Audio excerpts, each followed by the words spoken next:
So welcome to like my little audio book. This is Ian McEwan's Atonement, and yeah, I'm just gonna do my best to read as much as possible right now, and then I'll come back with each part and hopefully be sitting in the same spot every day, but you never know, it'll change. But this is my little reading corner. So we have a little epigraph here that I'll read first. Dear Miss Morland, consider the dreadful nature of the suspicions you have entertained. What have you been judging from? Remember the country and the age in which we live. Remember that we are English, that we are Christians.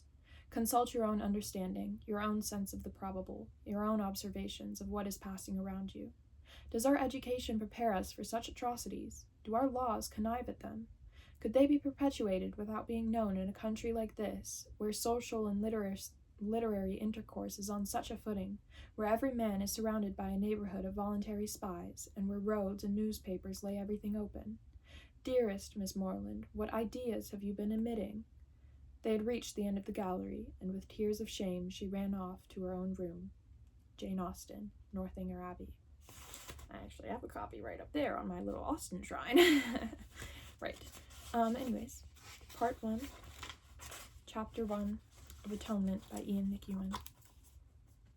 The play, for which Briony had designed the posters, programs, and tickets, constructed the sales booth out of a folding screen tipped on its side, and lined the collection box in red crepe paper, was written by her in a 2-day tempest of composition, causing her to miss a breakfast and a lunch. When the preparations were complete, she had nothing to do but contemplate her finished draft and wait for the appearance of her cousins from the distant north. There would be time for only 1 day of rehearsal before her brother arrived. At some moments chilling, at others desperately sad, the play told a tale of the heart whose message, conveyed in a rhyming prologue, was that love which did not build a foundation on good sense was doomed. The reckless passion of the heroine Arabella for a wicked foreign count is punished by ill fortune when she contracts cholera during an impetuous dash toward a seaside town with her intended. Deserted by him and nearly everyone else, bedbound in a garret, she discovers herself in a sense of humor. Fortune presents her a second chance in the form of an impoverished doctor. In fact, a prince in disguise who is elected to work among the needy. Healed by him, Arabella chooses judiciously this time, and is rewarded reconciliation with her family and a wedding day with the medical prince on a windy, sunlit day in spring. Mrs. Tallis read the 7 pages of the Trials of Arabella in her bedroom at her dressing table, with the author's arm around her shoulder the whole time. Briony studied her mother's face for every trace of shifting emotion, and Emily Tallis obliged with looks of alarm, snickers of glee, and at the end, grateful smiles and wide affirming nods. She took her daughter in her arms onto her lap. That smooth little body which she remembered from its infancy had still not gone from her, and not quite yet, and said that the play was stupendous, and agreed instantly, murmuring into the tight whirl of the girl's ear that this word could be quoted on the poster which was on the easel in the entrance hall by the ticket booth. Briony was hardly to know it then, but this was the project's highest point of fulfillment. Nothing came near it for satisfaction. All else was dreams and frustration. There were moments in the summer dusk after her light was out when she burrowed in the delicious gloom of her canopy bed and made her heart thud with luminous, yearning fantasies, little playlets in themselves, every one of which featured Leon. In one, his big, good-natured face buckled in grief as Arabella sank in loneliness and despair. In another, there he was, cocktail in hand at some fashionable city watering hole, overhead boasting to a group of friends, "Yes, my younger sister, Briony Tallis, the writer. You must surely have heard of her." In a third, he punched the air in exultation as the final curtain fell, although there was no curtain. There was no possibility of a curtain.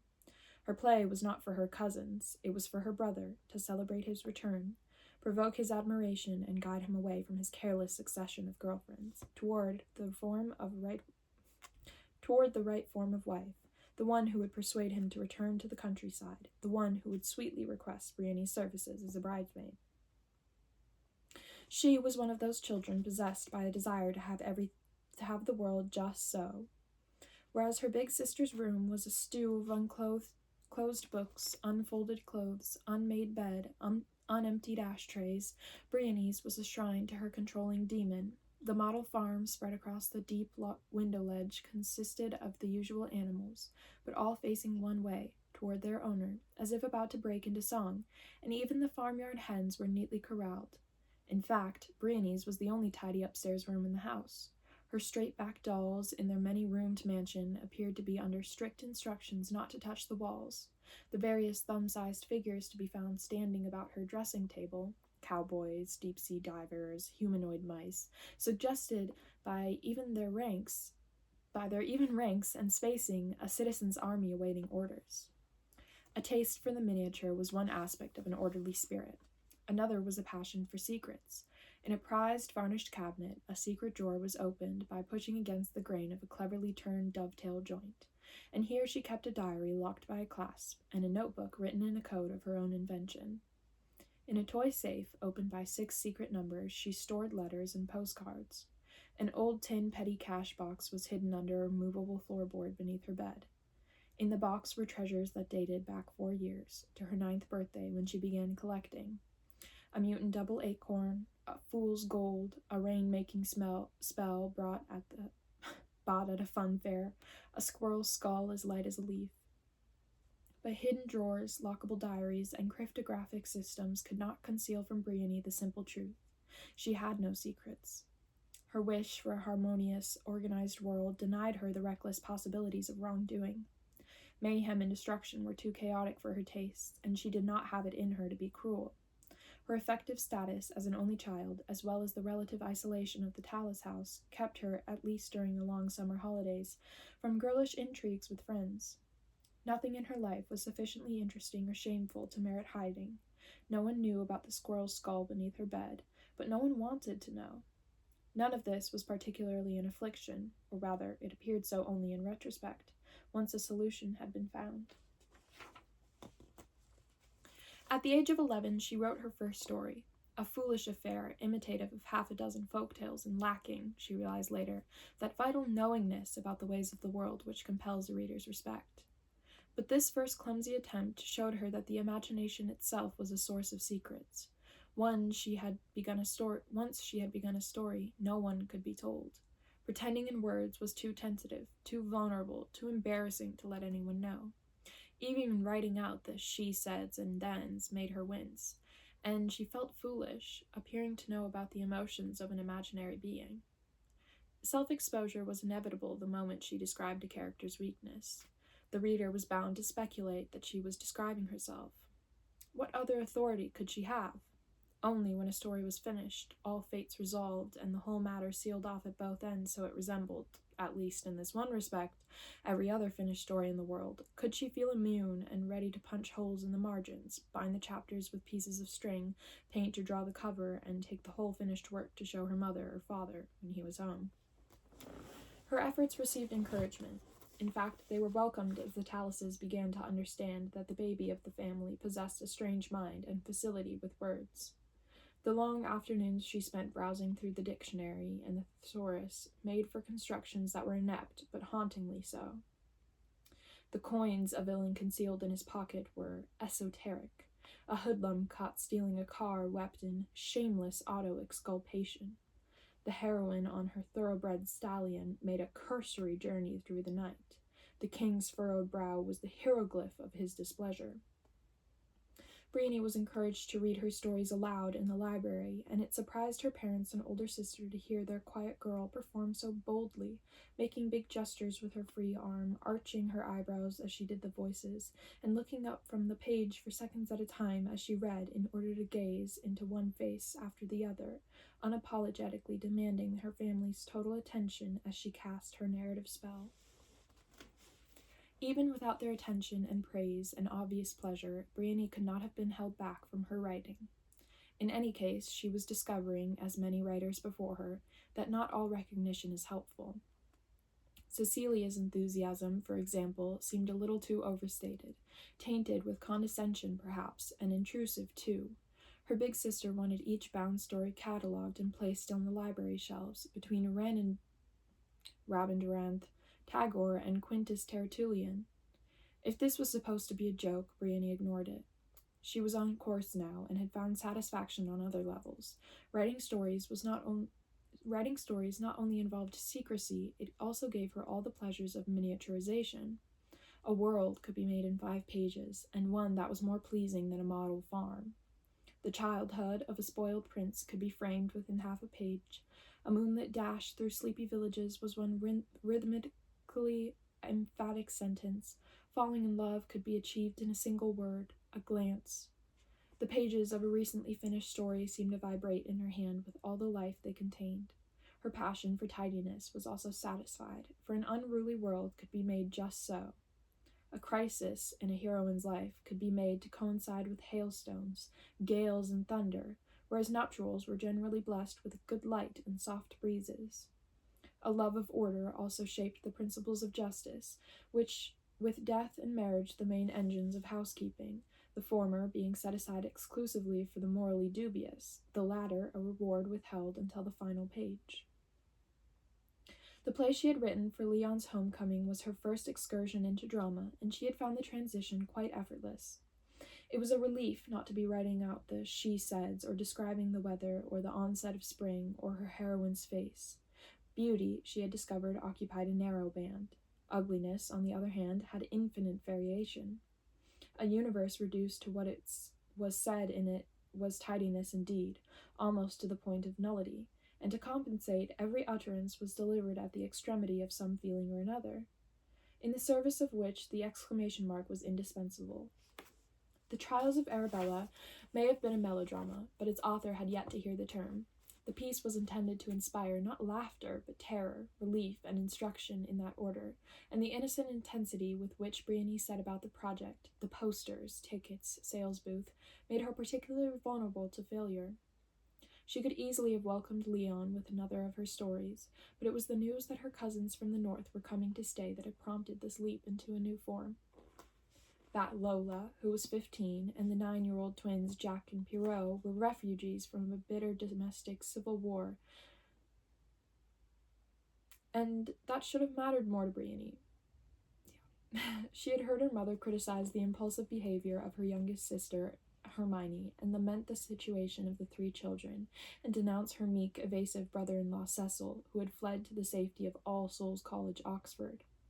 Briony had heard her mother and sister analyze the latest twists and outrages, charges and countercharges, and she knew her cousin's visit was an open-ended one, and might even extend into term time.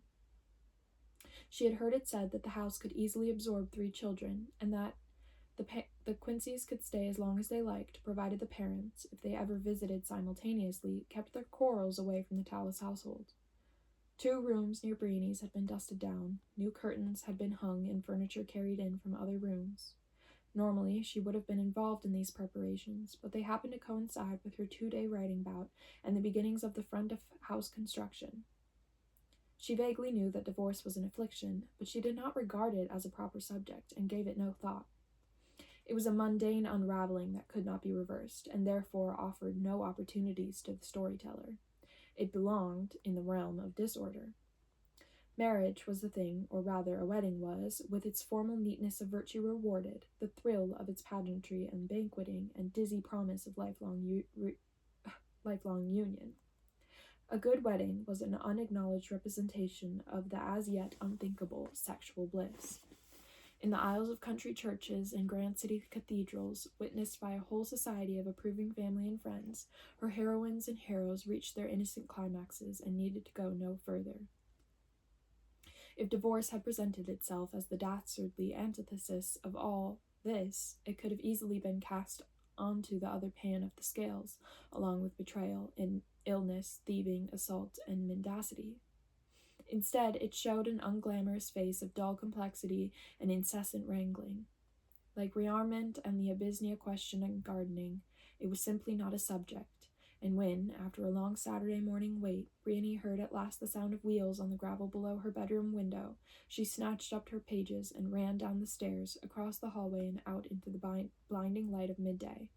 It was not insensitivity so much as highly focused artistic ambition that caused her to shout to the young dazed visitors huddled together by the trap with their luggage. "I've got all your parts, all written out. First performance tomorrow. Rehearsals start in 5 minutes. Immediately, her mother and sister were there to interpose a blander timetable. The visitors, all three were ginger-haired and freckled, were shown to their rooms. Their cases were carried up by Hardman's son Danny.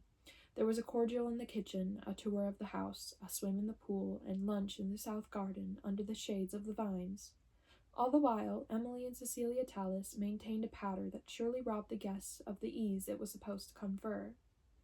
Briony knew that if she had traveled 200 miles to a strange house, bright questions and jokey asides, and being told in 100 different ways that she was free to choose, would have oppressed her. It was not generally realized that what children mostly wanted was to be left alone. However, the Quinceys worked hard at pretending to be amused or liberated, and this boded well for the trials of Arabella. This trio clearly had the knack of being what they were not, even though they barely resembled the characters they were to play. Before lunch, Briony slipped away to the empty rehearsal room, the nursery, and walked up and down on the painted floorboards, considering her casting options. On the face of it, Arabella, whose hair was dark as Briony's, was unlikely to be descended from freckled parents, or elope with a foreign freckled count, wrest a garret room from a freckled innkeeper, lose her heart to a freckled prince, and be married by a freckled vicar before a freckled congregation. But all this was to be so. Her cousin's coloring was too vivid, virtually fluorescent, to be concealed.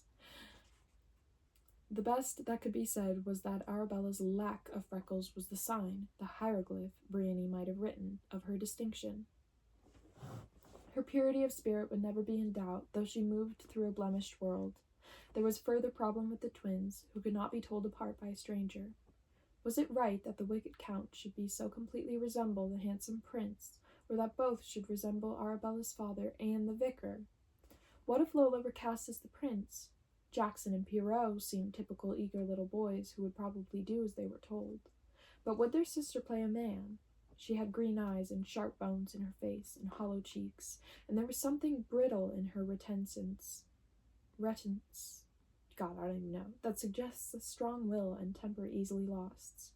Merely floating the possibility of the role to Lola might provoke a crisis, and could Briony really hold hands with her before the altar, while Jackson intoned from the Book of Common Prayer? It was not until 5 o'clock that afternoon that she was able to assemble her cast in the nursery. She had arranged 3 stools in a row, while she herself jammed her rump into an ancient baby's high chair, a bohemian touch that gave her a tennis umpire's advantage of height. The twins had come with reluctance from the pool where they had been for 3 hours without a break. They were barefoot and wore singlets over trunks that dipped into the floorboards. Water also ran down their necks from their matted hair, and both boys were shivering and jiggled their knees to keep warm. The long immersion had puckered and bleached their skin, so that in the relatively low light of the nursery their freckles appeared black. Their sister, who sat between them, with left leg balanced on right knee, was, by contrast, perfectly composed, having liberally applied perfume and changed into a green gingham frock to offset her coloring. Her sandals revealed an ankle bracelet and toenails painted vermilion. The sight of these nails gave Briony a constricting sensation around her sternum, and she knew at once that she could not ask Lola to play a prince. Everyone was settled, and the playwright was about to begin her little speech summarizing the plot and evoking the excitement of the performing before an adult audience tomorrow evening in the library. But it was Pierrot who spoke first. "I hate plays and all that sort of thing." "I hate them too, and dressing up," Jackson said. It had been explained at lunch that the twins were to be distinguished by the fact that Pierrot was missing a triangle of flesh from his left earlobe on account of a dog he had tormented when he was 3. Lola looked away. Briony said reasonably, "How can you hate plays?" "It's just showing off," Pierrot shrugged as he delivered this self-evident truth. Briony knew he had a point. This was precisely why she loved plays, or hers at least. Everyone would adore her. Looking at the boys, under whose chairs water was pooling before spilling between the floorboard cracks, she knew they could never understand her ambition. Forgiveness softened her tone. "Do you think Shakespeare was just showing off?" Pierrot glanced across his sister's lap towards Jackson.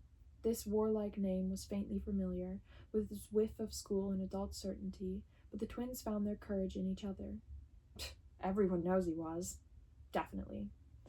When Lola spoke, she turned first to Pierrot, and halfway through her sentence swung round to finish on Jackson. In Brieny's family, Mrs. Tallis never had anything to impact that needed saying simultaneously to both daughters. Now Brieny saw how it was done. "You'll be in this play, or you'll get a clout, and then I'll speak to the parents." "If you clout us, we'll speak to the parents." "You'll be in this play, or I'll speak to the parents." That the threat had been negotiated neatly downward did not appear to diminish its power. Pierrot sucked on his lower lip. "Why do we have to?"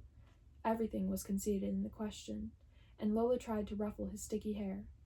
"Remember what the parents said? We're guests in this house, and we make ourselves. What do we make ourselves? Come on, what do we make ourselves?" "Amenable," the twins chorused in misery, barely stumbling over the unusual word. Lola turned to Briony and smiled.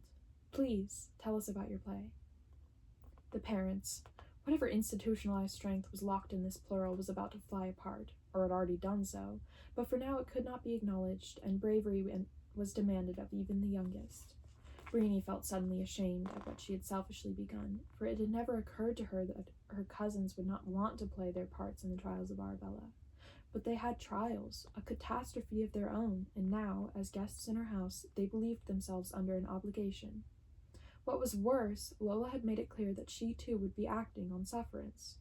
The vulnerable Quincy's were being coerced, and yet Briony struggled to grasp the difficult thought. Wasn't there manipulation here? Wasn't Lola using the twins to express on her behalf something hostile or destructive? Briony had felt the disadvantage of being 2 years younger than the other girl, and having a full 2 years' refinement weigh against her, and now her play seemed a miserable, embarrassing thing. Avoiding Lola's gaze the whole while, she proceeded to outline the plot, even as its stupidity began to overwhelm her. She no longer had the heart to invent for her cousins the thrill of the first night. As soon as she was finished, Pierrot said, "I want to be the Count. I want to be a bad person." Jackson said simply, "I'm a prince. I've always been a prince." She could have drawn them to her head and kissed them. She could have drawn them to her and kissed their little faces, but she said, "That's all right then." Lola uncrossed her legs, smoothed her dress, and stood as she was about to leave. She spoke through a sigh of sadness or resignation. "I suppose that, because you're the one who wrote it, you'll be Arabella." "Oh, no," Briony said. "No, not at all." She said no, but she meant yes. Of course she was taking the part of Arabella. What she was objecting to was Lola's because. She was not playing Arabella because she wrote the play. She was taking the part because no other possibility had crossed her mind, because that was how Liam was to see her. That was how she was, because she was Arabella. But she had said no, and now Lola was saying sweetly, "In that case, do you mind if I play her? I think I could do it very well. In fact, of the two of us..." She let that hang, and Briony stared at her, unable to keep the horror from her expression, and unable to speak. It was slipping away from her, she knew, but there was nothing that she could think of to say that would bring it back. Into Briony's silence, Lola pressed her advantage. "I had a long illness last year, so I could do that part of it well, too." "Too?" Briony could not keep up with the older girl. The misery of the inevitable was clouding her thoughts. One of the twins said proudly, "And you were in the school play." How could she tell them that Arabella was not a freckled person? Her skin was pale, and her hair was black, and her thoughts were Briony's thoughts. But how could she refuse a cousin so... I'm so sorry. How could she refuse a cousin so far from home whose family life was in ruins? Lola's reading her mind because she now played her final card, the unrefusable ace. "Do say yes. It would be the only good thing that's happened to me in months." Yes. Unable to push her tongue against the word, Briony could only nod, and felt as she did so sulky a thrill of self-annihilating compliance spreading across her skin and ballooning outward from it, darkening the room in throbs. She wanted to leave. She wanted to lie alone, face down on her bed, and savor the vile piquancy of the moment, and go back down the lines of branching consequences to the point before the destruction began. She needed to contemplate, with eyes closed, the full richness of what she had lost, what she had given away, and to anticipate the new regime. Not only Leon to consider, but what of the antique peach and cream satin dress that her mother was looking out for her, for Arabella's wedding? That would now be given to Lola. How could her mother reject the daughter who had loved her all these years? As she saw the dress make its perfect, clinging fit around her cousin and witnessed her mother's heartless smile, Briony knew that her only reasonable choice then would be to run away, to live under hedges, eat berries, and speak to no one, and be found by a bearded woodsman one winter's dawn, curled up at the base of a giant oak, beautiful and dead, and barefoot, or perhaps wearing the ballet pumps with the pink-ribbed straps. Self-pity needed her full attention, and only in solitude could she breathe life into the lacerating details. But at the instant of her ascent, how the tilt of a skull could change a life, Lola had picked up the bundle of Briony's manuscript from the floor, and the twins had slipped from their chairs to follow their sister into the space in the center of the nursery that Briony had cleared the day before. Did she dare leave now? Lola was pacing the floorboards, one hand over her brow as she skimmed through the first pages of the play, muttering the lines from the prologue. She announced that nothing was to be lost by beginning at the beginning, and now she was casting her brother as Arabella's parents and describing the opening to them, seeming to know all there was to know about the scene. The advance of Lola's dominion was merciless and made self-pity irrelevant. Or would it be all the more annihilatingly delicious? For Briony had not even been cast as Arabella's mother, and was now surely the time to sidle from the room and tumble into face-down darkness on the bed. But it was Lola's briskness, her obliviousness to anything beyond her own business, and Briony's certainty that her own feelings would not even register, still less provoke guilt, which gave her the strength to resist. In a generally pleasant and well-protected life, she had never really confronted anyone before. Now she saw. It was like diving into the swimming pool in early June. You simply had to make yourself do it. And she squeezed out of the high chair and walked over to where her cousin stood, her heart chutted inconveniently, and her breath was short. She took the play from Lola and said in a voice that was constricted and more high-pitched than usual, "If you're Arabella, I'll be the director, thank you very much, and I'll read the prologue." Lola put her speckled hand to her mouth. "Sorry," she hooted. "Oh, sorry. Hello?" "Sorry," she hooted. "I was just trying to get things started." Briony was unsure how to respond, so she turned to Perrault and said, "You don't look much like Arabella's mother." The countermanding of Lola's casting direction and the laughter in the boys it provoked made for a shift in the balance of power.